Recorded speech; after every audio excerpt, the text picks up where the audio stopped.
بسم اللہ الرحمن الرحیم۔ السلام علیکم۔ آپ سن رہے ہیں کتاب میں نے ڈھاکہ ڈوبتے دیکھا، تحریر صدیق سالک، آواز محمد وسیم، پیشکش national audio library for the blind.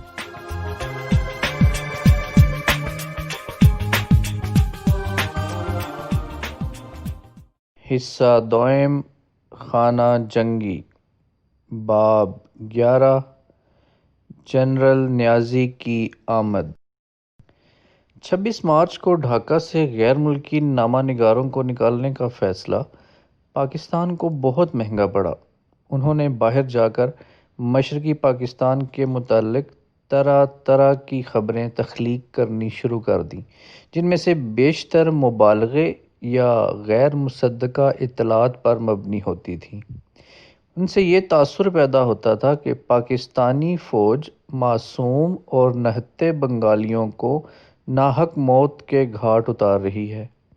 اس پروپیگنڈے کا زہر کم کرنے کے لیے میں نے مارچ 1971 کے آخر میں حکام بالا کو تجویز پیش کی کہ ہمیں برملا اس بات کا اعتراف کر لینا چاہیے کہ مشرقی پاکستان میں متعین تمام بنگالی یونٹیں، ایسٹ پاکستان رائفلز اور پولیس بغاوت کر چکی ہے اور پاکستان آرمی کو ان مسلح اور منظم باغیوں کا سامنا کرنا پڑ رہا ہے، نہ کہ معصوم اور نہتے بنگالیوں کا۔ میری اس تجویز کے عوض مجھے ایک جھاڑ وصول ہوئی، جس کا متن یہ تھا: تم دنیا کو یہ بتانا چاہتے ہو کہ پاکستان آرمی کا ڈسپلن ٹوٹ گیا ہے؟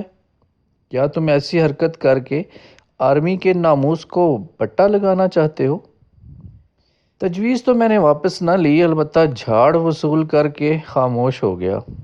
چند ہفتے بعد جب حالات نے حکام کو مجبور کیا تو انہوں نے ایک برطانوی اخبار کے نمائندے کی خدمات حاصل کر کے اپنا نقطہ نظر دنیا کے سامنے پیش کیا۔ اس مضمون میں سارا زور بیان اس بات پر صرف ہوا کہ بنگالی فوج کی بغاوت کی وجہ سے پاکستانی فوج کو سخت مدافعت کا سامنا کرنا پڑ رہا ہے، جس کے نتیجے میں جانی اور مالی نقصان ہو رہا ہے۔ معقول تجویز کے بروقت قبول نہ ہونے کا کلک صرف مجھے ہی نہ تھا، ایک اور سلسلے میں میجر جنرل راؤ فرمان علی بھی نشانہ بن چکے تھے۔ انہوں نے ڈھاکہ میں فوجی کارروائی کے چند روز بعد اوائل اپریل میں اعلیٰ قیادت کو مشورہ دیا کہ باغی عناصر کے لیے فوراً عام معافی کا اعلان کر دیا جائے، تاکہ جو لوگ ناکام مدافعت کے بعد واپس آنا چاہیں آ جائیں۔ انہوں نے اس پر فوری طور پر عمل کرنے کو کہا تاکہ باغی عناصر مستقلاً بھارت کی گرفت میں نہ چلے جائیں۔ اس پر ایک سینئر جنرل نے طنزاً کہا: اوہ، ہمیں آپ کی سیاسی چالوں کا پتہ ہے، مگر اب سیاست کا وقت گزر چکا ہے۔ اسی اعلیٰ قیادت کو 5 ماہ بعد 4 ستمبر عام معافی کا اعلان کرنا پڑا، مگر درمیانی عرصے میں گمراہ بنگالی بھارت کی رہنمائی میں مکتی باہنی سپاہ آزادی میں بدل چکے تھے۔ بعد میں دوران جنگ اس سپاہ نے بھارتی فوج کا کام بہت سہل کر دیا، جس کی تفصیل آگے آئے گی۔ پتہ نہیں وہ کون خوش قسمت تھا یا تھی جس کی تجویز کو راولپنڈی والوں نے بروقت قبول کرتے ہوئے ایک اور لیفٹیننٹ جنرل مشرقی پاکستان بھیج دیا، تاکہ وہ لیفٹیننٹ جنرل ٹکا خان کی بھاری ذمہ داریوں میں ہاتھ بٹا سکے۔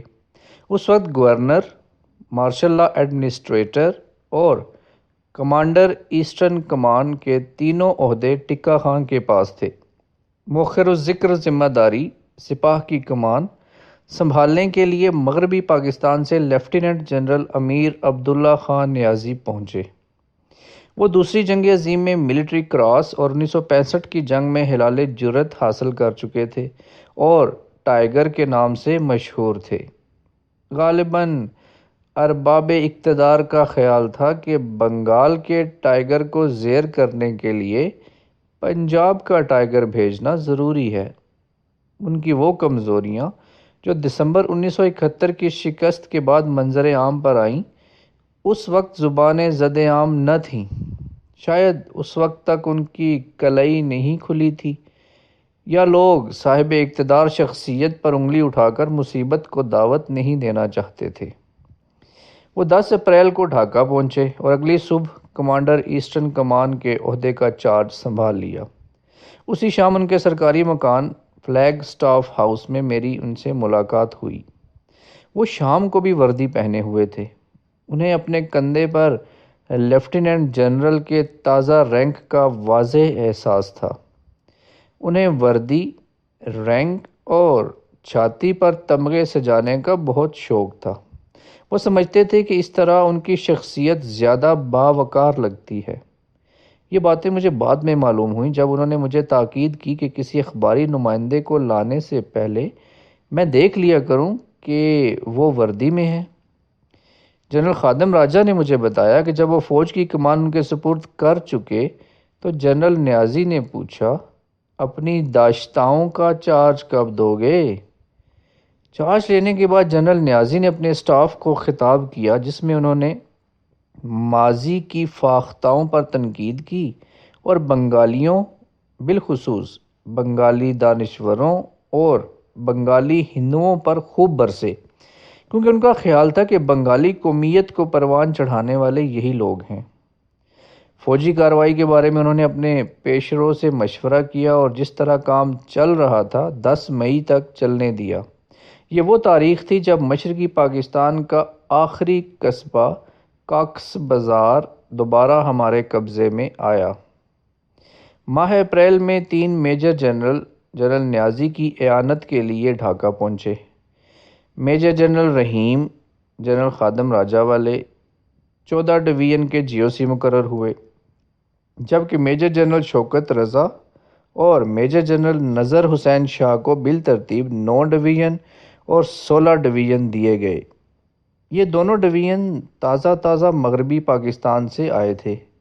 جنرل نیازی نے اپنے تازہ وسائل کے پیش نظر مشرقی پاکستان کو 3 حصوں میں تقسیم کر دیا۔ مشرقی سرحد جنرل شوکت رضا کو، شمال مغربی علاقہ جنرل نذر حسین شاہ کو اور باقی علاقہ جنرل رحیم کو سونپ دیا۔ اس اضافی طاقت کے ذریعے سارے مشرقی پاکستان میں حکومت کا کنٹرول بحال کرنے میں زیادہ دیر نہ لگی۔ اپریل کے آخر تک بڑے بڑے شہروں سے باغیوں کو نکالا جا چکا تھا اور وسط مئی تک ہر قابل ذکر جگہ پر پاکستانی فوج پہنچ چکی تھی، لیکن یہ کنٹرول طاقت کے بل بوتے پر قائم تھا۔ اس کا دلوں پر حاکمیت سے کوئی تعلق نہ تھا، کیونکہ مؤخر ذکر کام کے لیے جن سیاسی اور انسانی اقدامات کی ضرورت تھی ان کی طرف کوئی توجہ نہ دی گئی، بلکہ عمل صفائی سویپ آپریشن کے نام پر مشکوک گھروں پر چھاپے مار کر زخموں پر نمک چھڑکنے کا تاثر دیا گیا۔ یہ عمل صفائی بھی اپنے مقصد میں پوری طرح کامیاب نہ ہو سکا، کیونکہ یہ کام جن لوگوں کے سپرد تھا وہ بنگال اور بنگلہ زبان سے نا واقف تھے۔ وہ گلی نمبر پڑھ سکتے تھے، نہ مشتبہ بنگالیوں کو پہچان سکتے تھے۔ انہیں ہر کام کے لیے مقامی لوگوں پر انحصار کرنا پڑتا تھا، جن میں سے اکثر کے دلوں میں اب بھی مجیب الرحمن بستا تھا۔ وہ اب بھی یہ امید سینے سے لگائے بیٹھے تھے کہ کبھی نہ کبھی ان کا بنگلہ بندھو رہا ہو کر ضرور آئے گا۔ چنانچہ ان کے رویے میں اگر کھلم کھلا مخالفت نہیں تو واضح بے اعتنائی ضرور جھلکتی تھی۔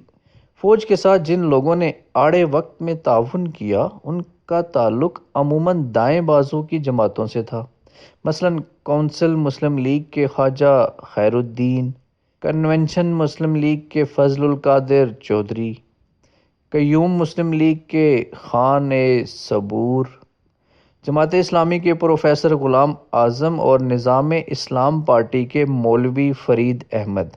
یہ سب لوگ 1970 کے عام انتخابات میں عوامی لیگ سے شکست کھا چکے تھے۔ جب انہوں نے فوج پر اور فوج نے ان پر انحصار کرنا شروع کیا تو اکثر لوگ یہ سمجھنے لگے کہ پٹے ہوئے مہرے فوج کی سرپرستی میں دوبارہ میدان میں آ گئے ہیں۔ میں نے ایک سرکاری اجلاس میں ان کے مفید تعاون کو سراہنے کے بعد عرض کیا کہ ان مٹھی بھر پٹے مہروں کے بیانات بار بار نشر کرنے کے بجائے اگر ایسے لوگوں کا تعاون حاصل کیا جائے جو سیاسی شخصیت بے شک نہ ہوں مگر اپنے اپنے حلقے میں قدر و منزلت کی نگاہ سے دیکھے جاتے ہوں تو بہتر ہوگا۔ یہ تجویز فوراً منظور کر لی گئی اور وہیں بیٹھے بیٹھے مجھے حکم سنایا گیا کہ تم سرکردہ شخصیتوں سے بیان حاصل کرو۔ میں جب اپنی ہی تجویز کے پھندے میں پھنس گیا تو پتہ چلا کہ یہ کتنا مشکل کام ہے، کیونکہ جو لوگ بلا جھجک تعاون کرنے کو تیار تھے وہ سرکردہ تھے نہ باوقار، اور جو سرکردہ اور باوقار تھے وہ آسانی سے تعاون پر تیار نہیں ہوتے تھے۔ اس سلسلے میں ایک واقعہ سنیے جو مجھے مشرقی پاکستان کی عدالت عالیہ کے سابق چیف جسٹس مسٹر جسٹس مرشد سے ملاقات کے دوران پیش آیا۔ میں نے ان کا تعاون حاصل کرنے کے لیے گلشن کالونی میں ان کے دولت کدے پر حاضر ہوا۔ وہ مجھے نہایت شفقت سے اپنے دارالمطالعے میں لے گئے جہاں دنیا بھر کی چیدہ چیدہ کتابیں اور نادر مسودے محفوظ تھے۔ انہوں نے ان نوادرات سے میری تواضع کی، ساتھ ساتھ اپنی عالمانہ گفتگو سے بھی نوازا اور رہی سہی کسر رومی، سعدی اور اقبال کے اشعار سے پوری کی۔ اس فضا میں نے ان سے تعاون کی درخواست کی تو وہ مجھے پرپیچ گفتگو کے خارزار میں لے گئے۔ شستہ گفتگو کرنے والا ملائم شخص یکا یک باعث دقت لگنے لگا۔ انہیں گفتگو کے ایک طویل موڑ سے واپس بلاتے ہوئے جب میں نے اپنی درخواست دہرائی تو انہوں نے فرمایا، مجھے سوچنے دیجیے۔ میں خاموش ہو گیا تاکہ وہ سوچ لے۔ تھوڑی دیر بعد پھر عرض کیا تو فرمانے لگے، جی ہاں، میں نے کہا نا مجھے سوچنے دیجیے۔ میں نے کہا، اچھا کل حاضر ہو جاؤں گا۔ فرمانے لگے، نہیں کل نہیں، مجھے سوچنے کے لیے کم از کم 3 ماہ چاہیے تاکہ میں اندازہ کر سکوں کہ آپ لوگوں نے واقعی اپنا اقتدار بحال کر لیا ہے یا نہیں۔ ہاں یہ تو بتائیے آج کل فارلینڈ کہاں ہے؟ آئندہ سرکاری اجلاس میں جب میں نے اپنی تجویز پر عمل درآمد کے سلسلے میں مذکورہ بالا واقعہ بیان کیا تو شعبہ سراغ رسانی سے متعلق ایک صاحب بولے، یہ بھی کوئی مشکل کام ہے، ہم آج رات ہی مرشد کو اٹھا لیں گے اور اس سے حسب منشا بیان لے لیں گے۔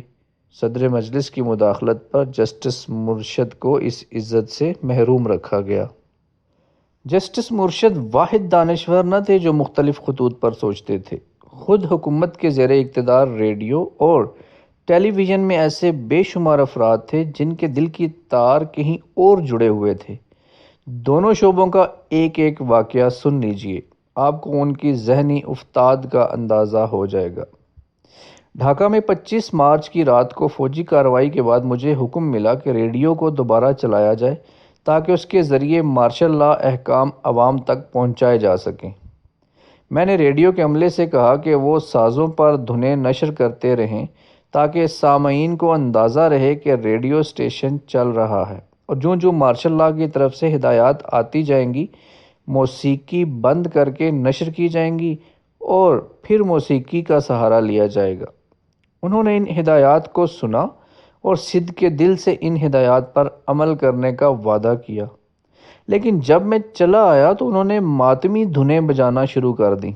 واپس آ کر انہیں ٹوکا اور کہا کہ آئندہ سے صرف حمد، نعت اور منقبت وغیرہ نشر کیے جائیں۔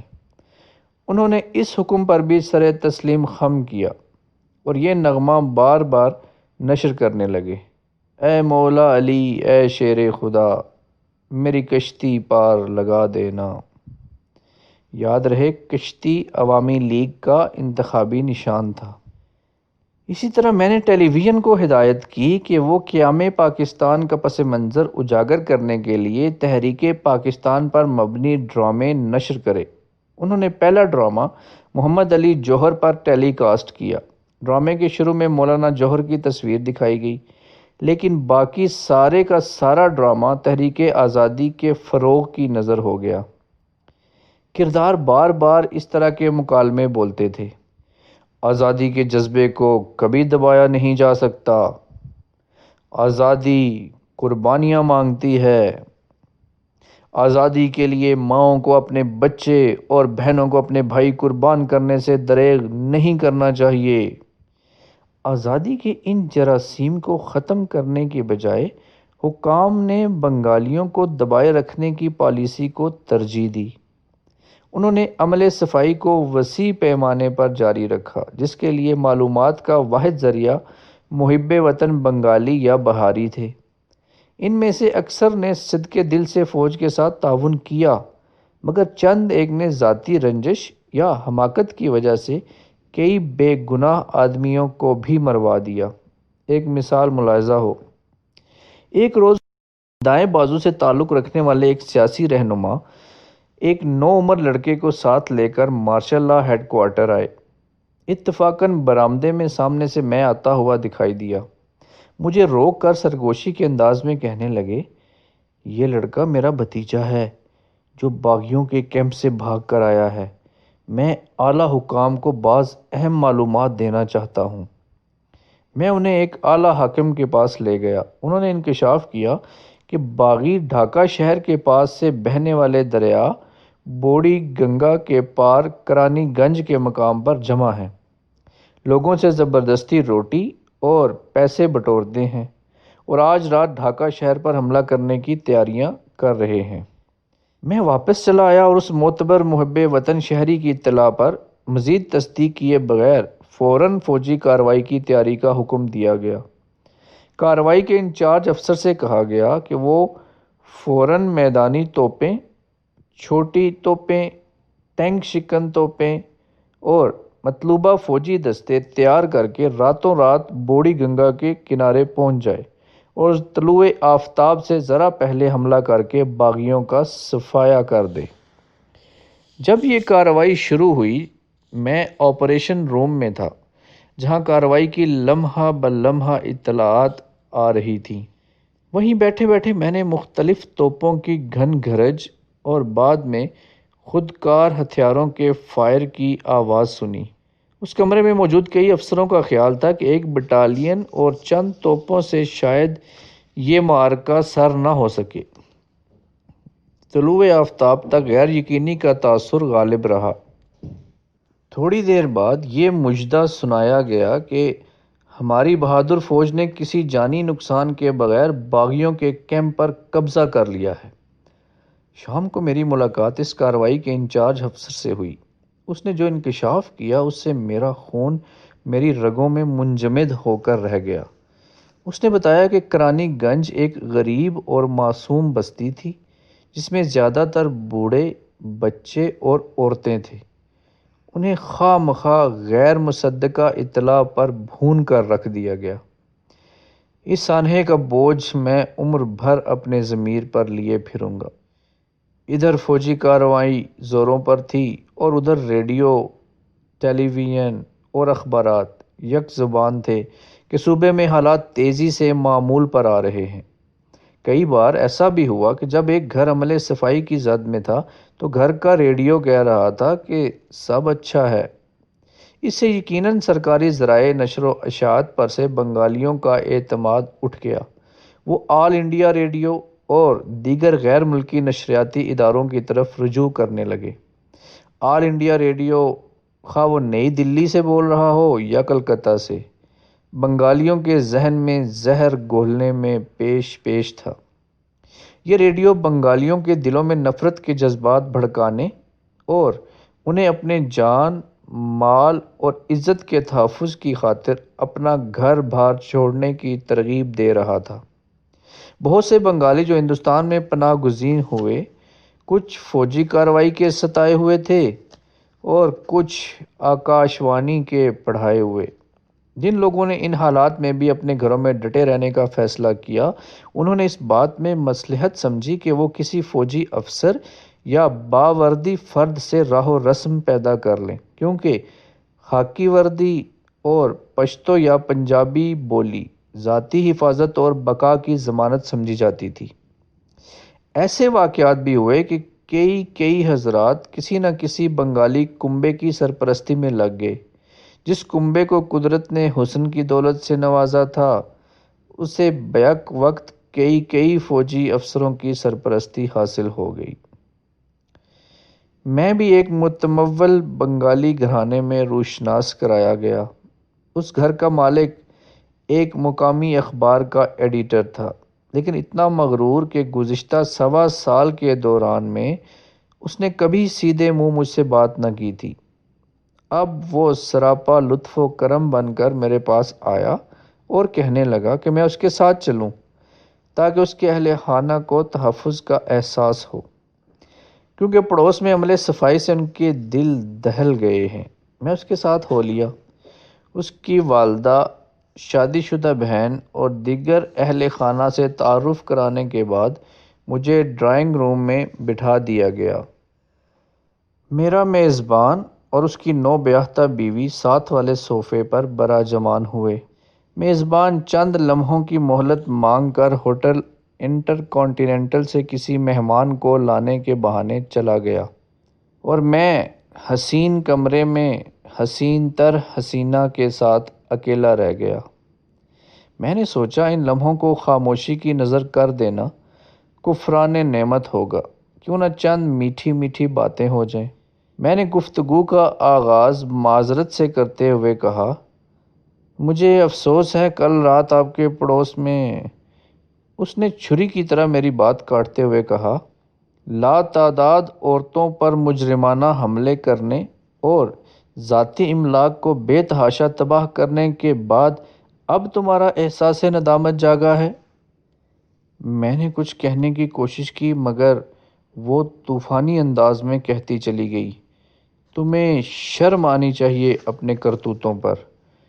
مجھے خاکی وردی کے ایک ایک تار سے نفرت ہے۔ وحشی پن ہر فوجی کے منہ پر رقم ہے۔ پتہ نہیں میرا خاوند تمہیں یہاں کیوں لے آیا؟ تم یقیناً ان درندوں کے قبیلے سے ہو جنہوں نے گزشتہ شب میری بہن کے گھر گھس کر ہر چیز تہس نہس کر دی تھی۔ میں نیم سکتے کے عالم میں اٹھا اور بوجھل قدموں کے ساتھ باہر نکل آیا۔ نفرت کے اس زہر کو ختم یا کم کرنے کی طرف کوئی خاص توجہ نہ دی گئی۔ مریض کے نفسیاتی علاج کو سراسر نظر انداز کر دیا گیا۔ 25 مارچ کے بعد اگر کوئی تعمیری یا مثبت کام ہوا تو وہ ریلوے لائنوں کی مرمت، کشتیوں کی آمد و رفت، اشیاء ضرورت کی نقل و حرکت، امن و امان کی بحالی وغیرہ تک محدود رہا۔ در حقیقت یہ کام بھی تسلی بخش طور پر پورا نہ ہو سکا، کیونکہ مسائل دیو قامت تھے اور ان سے نپٹنے والے بالشتیے۔ وہ بنیادی طور پر مسائل کی وسعت اور گہرائی کے ادراک سے محروم رہے۔ ان کی مثال اس چوہے کی سی تھی جو چلتے ہاتھی پر سوار یہ سمجھنے لگے کہ جس حصے پر اس کا قبضہ ہے وہی ساری کائنات ہے اور وہی اس کا مالک ہے۔ ہاتھی کو اپنی گرفت میں لینے کے لیے راولپنڈی سے 5000 افراد پر مشتمل پولیس اور کوئی 2 درجن CSP افسر بھیجے گئے۔ یہ کمک بھی بے اثر ثابت ہوئی، کیونکہ ان کی تربیت ایک باقاعدہ انتظامی شعبے کو چلانے تک محدود تھی، جبکہ ضرورت لخت لخت جسم کو یکجا کر کے اس میں نئی روح پھونکنے کی تھی۔ بے شک نوکرشاہی سے مسیحائی کی توقع ابس تھی۔ یہ کام سیاستدانوں اور مدبروں کا تھا، مگر افسوس کہ مارشل لاء کے خارزار میں ایسے پھول نہیں کھلا کرتے۔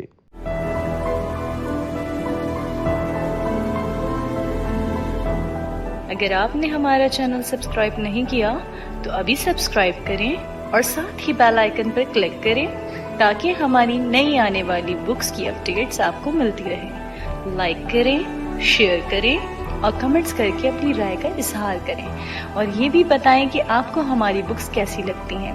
مزید معلومات اور ڈسکشن کے لیے ڈسکرپشن میں دیے گئے لنک پر کلک کر کے ہمارا واٹس ایپ گروپ جوائن کریں۔ شکریہ۔